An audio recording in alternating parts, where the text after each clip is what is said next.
Hello friends, welcome you all. आज मैं आपके लिए जो वीडियो लेके आ रहा हूँ, देखिए बात करने वाले हैं एक उधार मुक्त यानी कि डेट फ्री स्टॉक, वो भी एनर्जी सेक्टर से।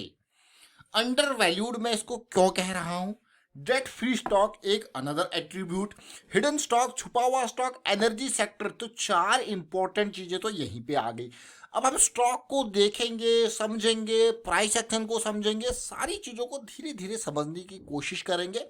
प्रोसेस वाइज देखिए चलना है, प्रोसेस वाइज याद रखें।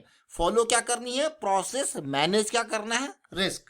आगे बढ़ते हैं। आगे बढ़ने से पहले मैं आपको बता दूं, अगर आपने तो चैनल को सब्सक्राइब नहीं किया तो जल्दी से सब्सक्राइब कर लें, बेल आइकन को प्रेस कर लें, जिससे आपको नोटिफिकेशन आती रहेगी। प्राइस एक्शन सीखने के लिए आप मेंबरशिप ज्वाइन कर सकते हो, ज्वाइन बटन पर क्लिक करके।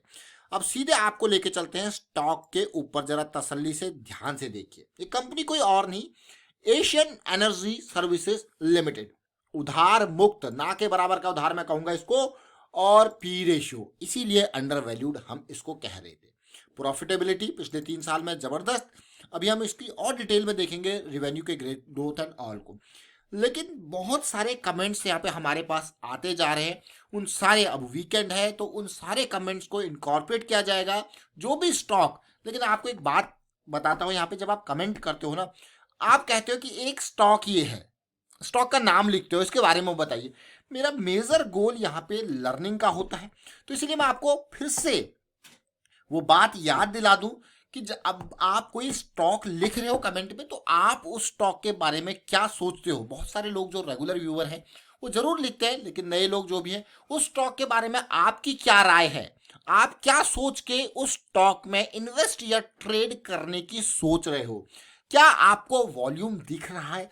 क्या आपका प्राइस एक्शन का एनालिसिस किस तरीके का है?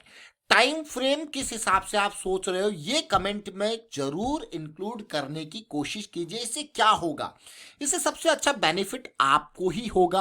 आप सोचोगे तो डेफिनेटली आपके अंदर से जो लर्निंग होगी वो एक अलग लेवल की होगी, क्योंकि सोचने में भी आपको दिमाग लगाना पड़ेगा कि हाँ ये स्टॉक क्यों, वाई, आप अपने से क्वेश्चन पूछोगे। लेकिन जब हम रूट कॉज एनालिसिस करते हैं किसी भी इशू का या किसी भी तरीके की प्रॉब्लम आती है, तो वहां पे क्वेश्चंस होते हैं, why this, why this Kolaveri, ये गाना आ गया देखिए आगे आगे आते आते। लेकिन हाँ, जब आप क्वेश्चंस पूछते हो, मल्टीपल वाइज पूछते हो, डेफिनेटली उससे क्या होता है, नॉइज रिड्यूस होती है, और आप अपने मतलब स्टॉक्स को रिजेक्ट करोगे, बहुत ज्यादा स्टॉक्स को सिलेक्ट करोगे, बहुत कम को। ये इंपॉर्टेंट, ये क्वेश्चंस आपको अपने आप से पूछना है, व्हाई दिस, व्हाई।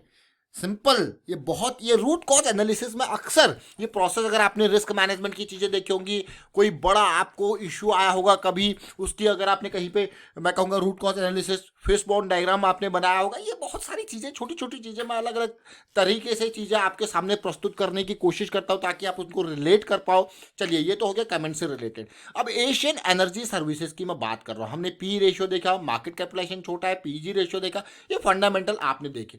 लेकिन इसका काम क्या है? अगर इसके काम को आप देखोगे तो बहुत सारी सीज्मिक सर्विसेज ये प्रोवाइड करता है oil companies, oil drilling exploration वाली कंपनीज को। और इसका नाम आप ये मान के चलिए asianoilfield.com। इसकी वेबसाइट पे चलते हैं, देखिए, ये देखिए इसके बहुत सारे प्रोजेक्ट्स। अगर आप इसके क्लाइंट को देखोगे तो वेदांता, ओएनजीसी, ऑयल इंडिया, ये तो ऑयल कंपनी जो होंगी इसके क्लाइंट। ये देखिए अलग अलग बहुत सारे प्रोजेक्ट्स अलग अलग कंपनीज के थ्रू इसको मिलते रहते हैं।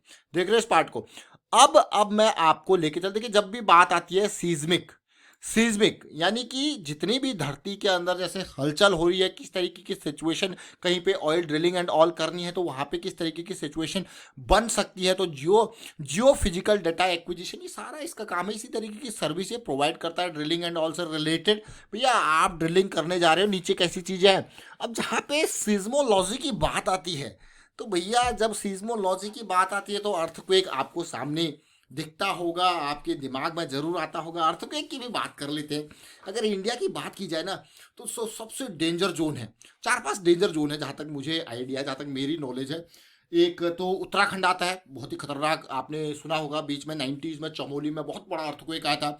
उसके अलावा थोड़ा पार्ट जम्मू एंड कश्मीर का है। दिल्ली एरिया भी बहुत ही खतरनाक डेंजर जोन में है। कई लोग सोचते होंगे दिल्ली एरिया, दिल्ली हरियाणा के नियर इधर एरिया बहुत ही खतरनाक जोन में है, और इसका थोड़ा सा बिहार नेपाल के बॉर्डर के बीच में और गुजरात वाला एरिया तो आप भूल ही नहीं सकते। ये देखिए, ये बहुत इंपॉर्टेंट, बहुत ही खतरनाक डेंजर जोन वाले एरिया मैंने आपको बताया है। जरा सोचिए, अगर आप इन एरियाज में रह रहे होते हो तो डेफिनेटली एक बैकअप प्लान तैयार जरूर रहना चाहिए, क्योंकि ये अभी रिसेंटली जब नेपाल में सिचुएशन हुई थी तो उत्तराखंड नेपाल वाला ये बॉर्डर, ये चाइना बॉर्डर के अराउंड में जो प्लेट्स है नीचे, कभी थोड़ा रिस्की एरिया है कि कभी भी प्लेट्स ऊपर नीचे अगर थोड़ा बहुत भी सीस्मिक एक्टिविटी वहाँ पे होती तो हाई एक्सेलरेशन वहाँ पे मिलता है। ये देखिए टर्मिनोलॉजी, टेक्निकल टर्मिनोलॉजी मैं आपके सामने यूज करता हूँ। तो कहाँ से हम सीज्मोलॉजी से पहुँच गए अर्थक्वेक की तरफ। देखिए कुछ कुछ चीज़ें जब आती है दिमाग में आपके साथ शेयर करते रहते हैं, लेकिन यहाँ पे मैं बात कर रहा हूँ एशियन एनर्जी सर्विसेज। ये स्टॉक अब आप सोचोगे क्यों हमारी रडार में आया है, इस स्टॉक के रडार में आने का कारण क्या है।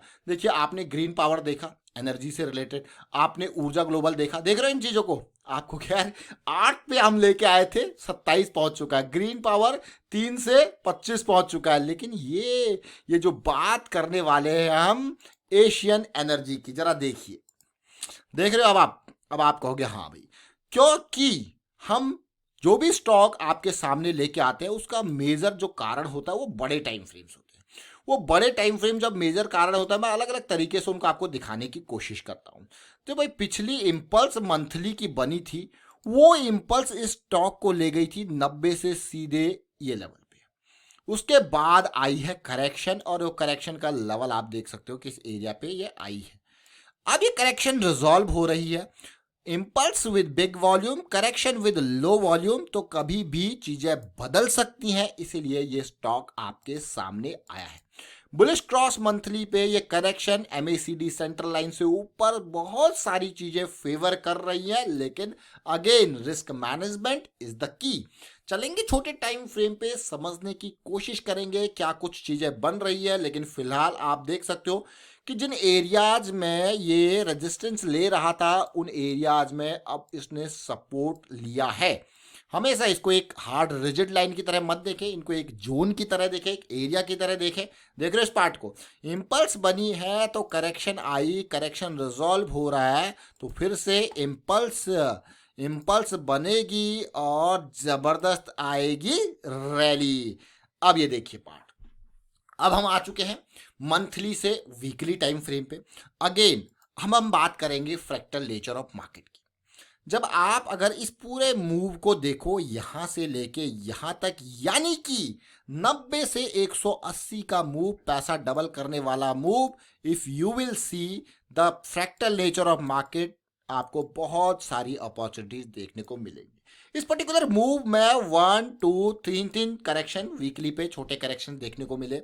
अब अगली करेक्शन को हम समझते हैं। देखिए प्राइस मूविंग एवरेज से अगर दूर हो जाता है तो फ्रेश एंट्रीज अवॉइड करनी चाहिए, क्योंकि रिस्क ज्यादा हो जाता है। अब ये देखिए, आपको लग रहा होगा चीजें पलट रही हैं, वही मुझे भी लग रहा है। और अगर ये इम्पल्स स्टार्ट होता है तो डेफिनेटली बहुत इंपॉर्टेंट ये आने वाला टाइम इस स्टॉक के लिए होता है।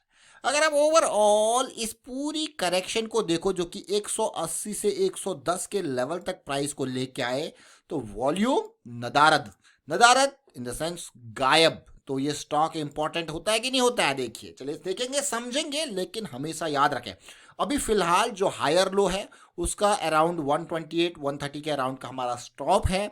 इसको और इम्प्रोवाइज करेंगे, डेली टाइम फ्रेम पे देखेंगे कि हमें मोमेंटम मिला है या नहीं मिला।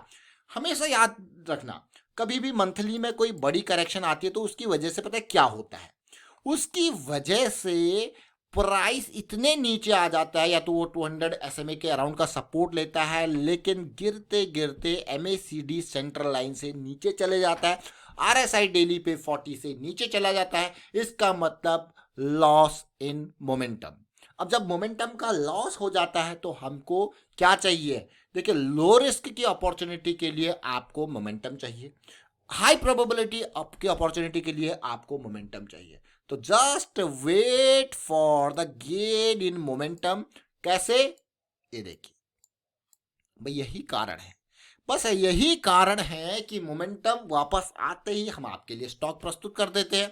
फिर आप कहते हो भैया ऊर्जा ग्लोबल 7 से पहुंच गया 27, ओरिएंट ग्रीन पावर 3 से पहुंच गया 24-25, आप कहोगे यार इतना रैली आ गया। क्यों ये ऐसे चीजें भाई? हाई मोमेंटम, लो रिस्क और हाई प्रोबेबिलिटी, यही 3 मूल मंत्र हैं आपके स्टॉक मार्केट के। तो चलिए फिलहाल वाइंड अप करता हूँ इस वीडियो को। एशियन एनर्जी की हमने बात करी, और अब साथ के साथ जैसे ये रैली आएगी तो डेफिनेटली ब्रेकआउट के बाद ये पुल बैक कंसोलिडेशन यहाँ पे देखने को मिल सकता है, और बढ़िया अपॉर्चुनिटी। वीडियो को शेयर कीजिए, लाइक कीजिए, प्राइस एक्शन सीखते रहिए, प्रैक्टिस करते रहिए, and thank you for watching the video.